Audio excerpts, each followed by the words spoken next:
លាញ់ខំស្មោះត្រង់ខំជាយ៉ាងមុខតើមានអ្វីនៅសល់សម្រាប់លួងលោមខ្លួនឯង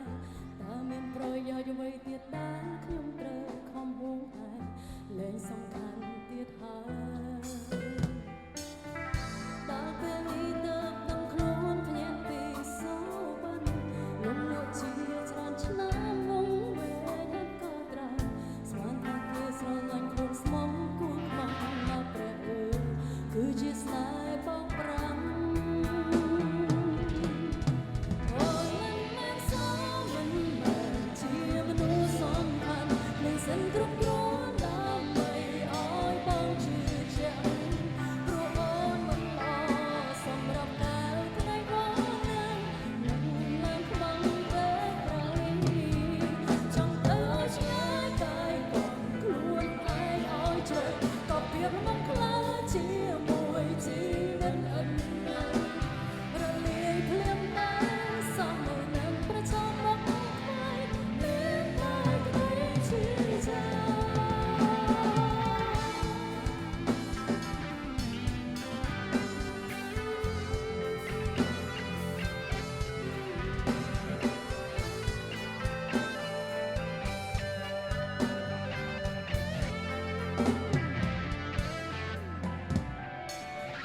ដល់ពេលនេះទើបដឹងខ្លួនភ្ញាក់ពីសូបាន់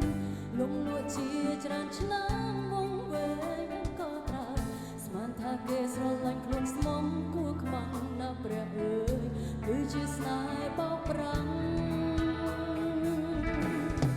អូនមិនមែន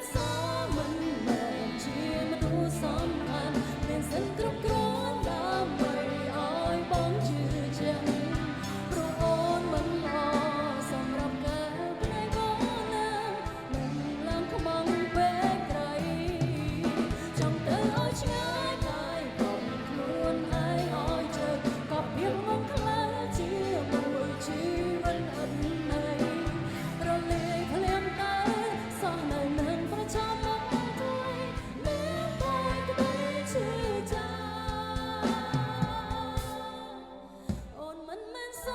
មិនមែនជាមនុស្សសំខាន់គ្មានសិនគ្រប់គ្រាន់ដើម្បីឲ្យបងជឿជាក់ព្រោះអូនមិនល្អសម្រាប់ការផ្នែកបងនឹង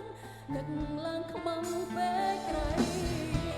ចង់ទៅឲ្យឆ្ងាយកាយបងខ្លួនឯងឲ្យជ្រៅក៏ពីមកខ្លាចជាមួយជីវិតអត់ន័យរលាយភ្លាមតែសំនៅនឹងប្រឆាំងមកថ្មីមានតែក្តីឈឺចាប់ចង់ទៅឲ្យឆ្ងាយកាយកប់ខ្លួនឯងឲ្យជ្រៅ